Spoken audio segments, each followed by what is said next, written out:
Hello, boxing fight fans around the world. Welcome to yet another episode of Neil the Deal, featuring Neil the Deal himself here on Talkin' Fight.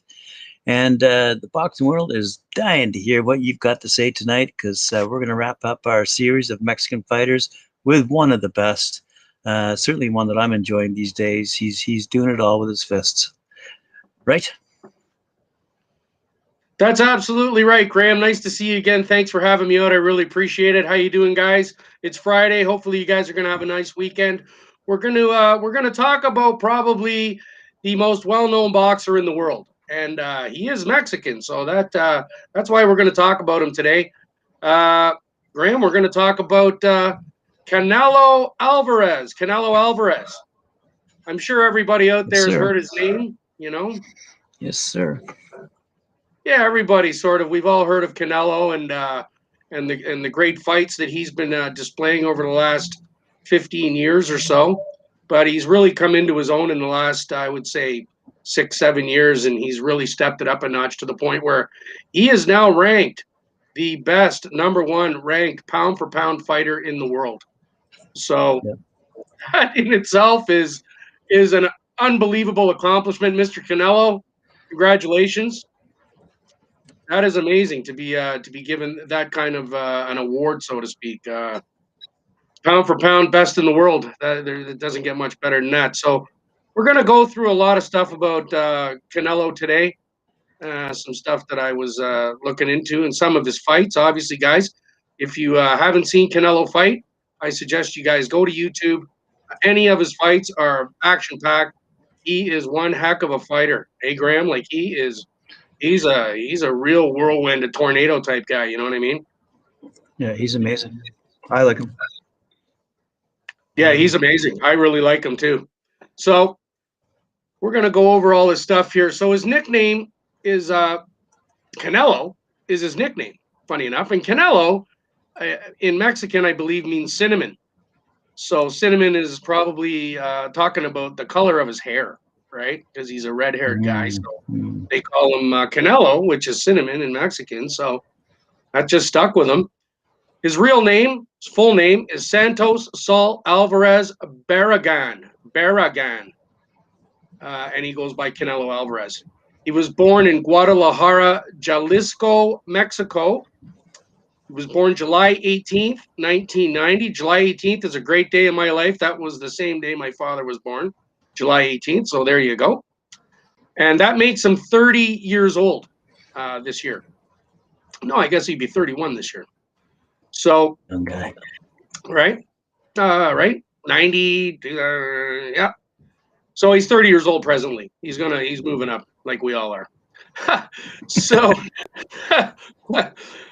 his career, he's had a great career. I didn't realize it was this long, to be honest with you. I've been watching him for probably 10 years, but I didn't realize he's actually been around longer than that. So his career started in 2005, and he is still fighting presently right now. So he has a 16-year career already, which is amazing. 16 years of being a pro fighter is not easy, especially at the level that he competes at. His compete level is pretty much, he's the best in the world at what he does. So anybody he's fighting is they're all coming after him. So he's at the top of the mountain right now, and everybody seems to want to get a piece of him. But he's fought in a bunch of weight divisions. He fought in the welterweight division. He started in the welterweight. He went to light middle, then he went to middleweight, super middleweight, and light heavyweight. So he's been in 6 divisions. Amazingly enough, Graham, welterweight to light heavyweight is a huge difference, something like 35 pounds. And apparently, even when he was younger in his amateur days, he was having problems. He even went down to light welterweight at 140 pounds. So he's put on a lot of muscle, I guess, and he's got a lot bigger, obviously. And I mean, we're going to go over a quick stat here in a minute that'll just let you know what that's all about. So, in a nutshell, he's really known, Graham, for his fantastic counterpunching. If you've ever watched him fight, he has amazing head movement and great body movement. He really moves, he really up and down and all around, and he ducks and bobs and weaves. He does all kinds of crazy stuff. And yet he can throw punches with both hands from any position at any time with power. He's a fantastic body puncher. Have you ever watched his body punching, Graham? Oh, yeah. It's unbelievable. Like, he takes guys out with body punches, literally. He hits that hard for a guy, that size. But like I say, he's pretty much an all-around fighter. He's got speed, he's got power in both hands. He's great head movement. He's aggressive in the ring. He does all the right things, and that's why he's at the top of the heap. And being a Mexican fighter, he's got the heart. He's got the heart, and he's got the upbringing too. We'll go over that in a little bit here. So he was born actually in the outskirts of Guadalajara, and then his family moved to their current house now, which is a farm. So he grew up on a farm. We all know about farms. You work on a farm when you're a kid, it makes you pretty tough, Farming is a hard way to make a living. So he grew up on the farm, and he loves to ride horses, apparently, and he still does. He loves to ride horses. He's been given horses as gifts and different stuff of that sort. So he loves animals, obviously, and he really likes riding horses. So that was pretty cool. He's the youngest. Funny enough, Graham, he's the youngest of 8 children. So he has 6 brothers and a sister. And all 6 of his brothers are boxers. They're all boxers. I didn't know all 6 of them were boxers. I knew of a couple of his brothers, but then I'm like, all 6 of them, right? So I've heard of Ramon Alvarez, Ricardo Alvarez, and Rigoberto Alvarez. And Rigoberto was an interim WBC champion at one time. So, excuse me, they do have that in their family tree. So, I mean, he was the youngest. Imagine being picked on by all those brothers, and they're all boxers. Exactly. No, obviously he was getting picked on, and he always says he's not scared of anybody. And this is this is probably because his brothers just kind of beat the crap out of him since he was a real young lad, and that was that, right? So he just got tougher and tougher and tougher and tougher, and look where he is now. He's at the top of the heap. So he started boxing at 13 years old after seeing his brother Rigoberto in a pro fight. So he really looked up to his oldest brother there, Rigoberto. He really looked up to him, and that's why he started fighting, because he just saw his brother doing it, pro, and he thought, hey, I can do that. So in 2004, he went to the Mexican Junior National Championships, where he won a silver medal in 2004 as an amateur. And in 2005, at the same Junior Mexican National Championships, he won the gold medal, and they were in the welterweight division. So he was doing pretty well right off the hop. He won some medals for his country, and then he started into his amateur career. So we'll go over his amateur totals now. He had a total amateur total fights was 46, 46 fights, of which he had 44 wins. He only had 12 KOs out of those 44 wins, and he had 2 losses. So I guess, being a youngster, he didn't have a lot of power yet, but he sure made up for that moving forward, if you know what I mean. So he's trained by his father and Eddie Reynoso, and Eddie Reynoso's father, Chipo. So they've been actually training him since he was 13 years old, Graham. They are still the trainers, his trainers. So Eddie Reynoso is one of the world-renowned trainers. He presently also trains Ryan Garcia, Oscar Valdez, and Andy Ruiz Jr.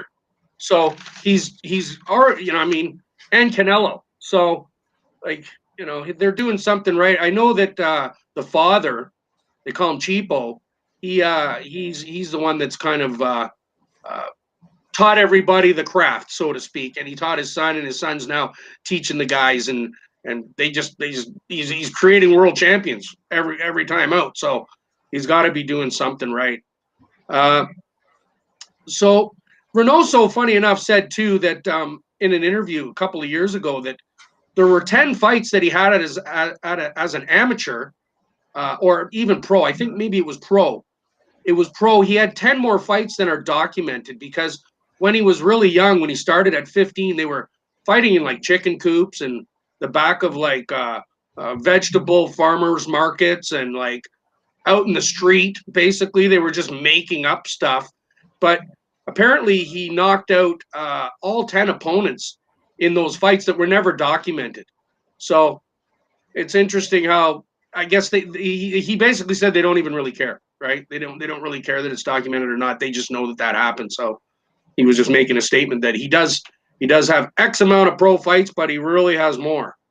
So that happens once in a while, as we know, Graham. It just because they're fighting and there's just no documentation of these fights. So in these situations, so he said basically, this kid has got say 58 fights under his belt, but he really has 68, so to speak, and he knocked them all out.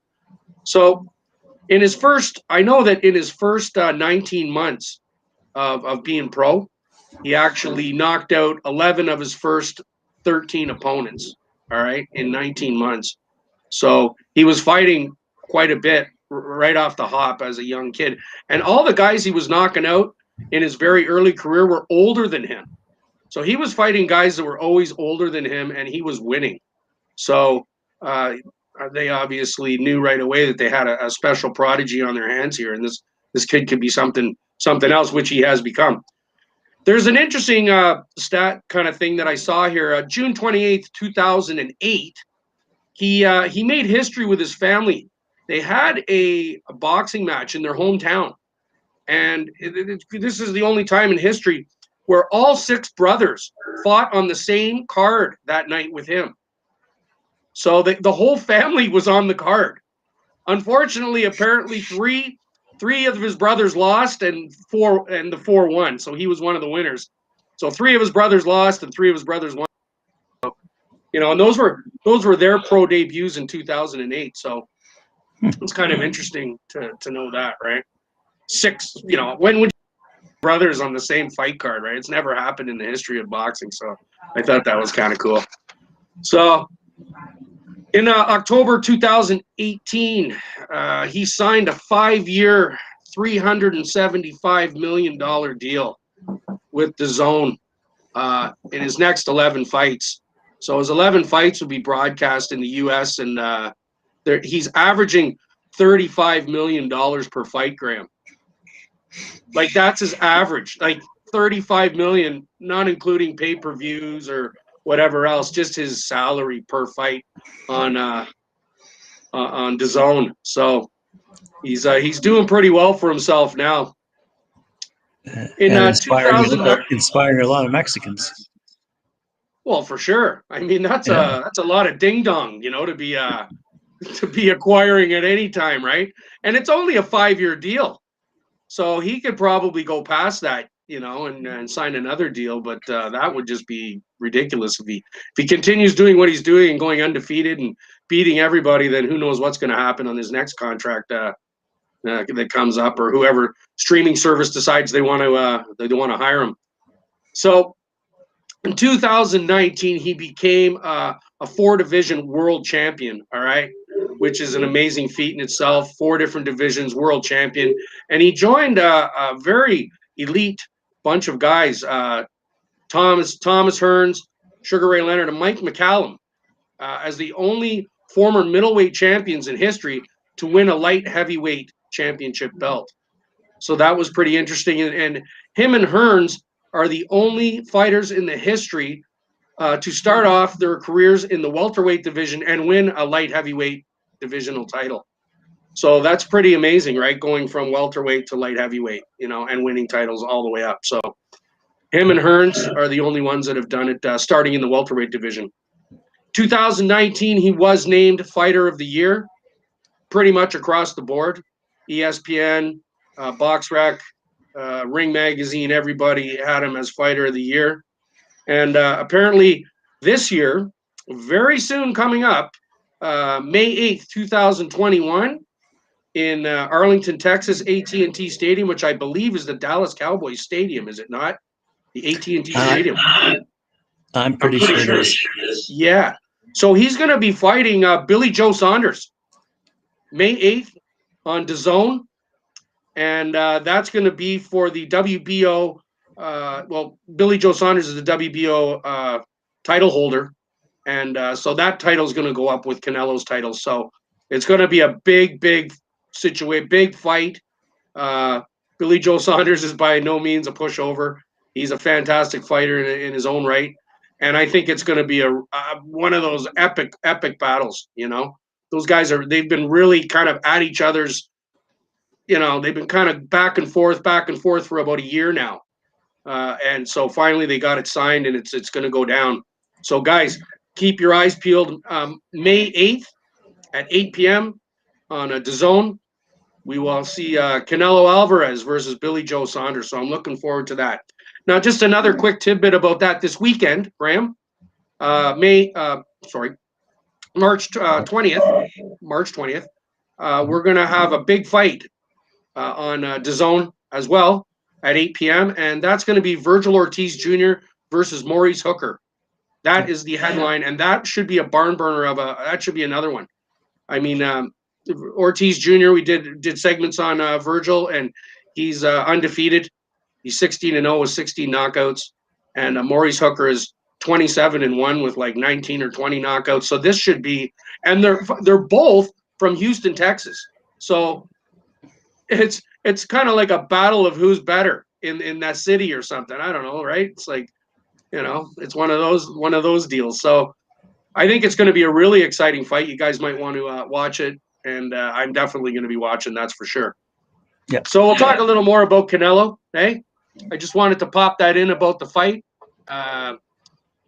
He's presently engaged, Canelo, and he has 4 children.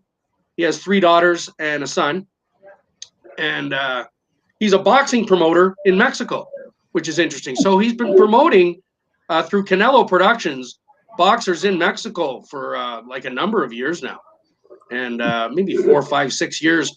And he represents over 40 Mexican boxers, you know? So he's really giving back to the Mexican boxing community down there and promoting fights. And he's doing a lot of stuff within boxing that, you know, you don't really hear a lot about, but obviously he's really decided to put his money and all that kind of stuff together to try to help the younger ones get better, and that's fantastic. Again, the humanitarianism of that is great. I really like to see he's giving back, and he's still what we got here. Yes. Yeah, so I'm just looking at one of these comments here. Yeah, so he's been giving back to his community, and he's been doing it like all the time. So I gotta say, good for him, and that's gonna help keep the Mexican boxers at the top of their game going forward. Because if you had a guy like him, you know, helping you out, that would be great. So we'll go over his notable fights now, quick. Any of his fights are amazing, guys. Check them all out. He's like I say, he could go down as one of the best of all time, no doubt about it. The fights that I see him in, he's amazing. So he fought. We all know the Canelo versus Golovkin.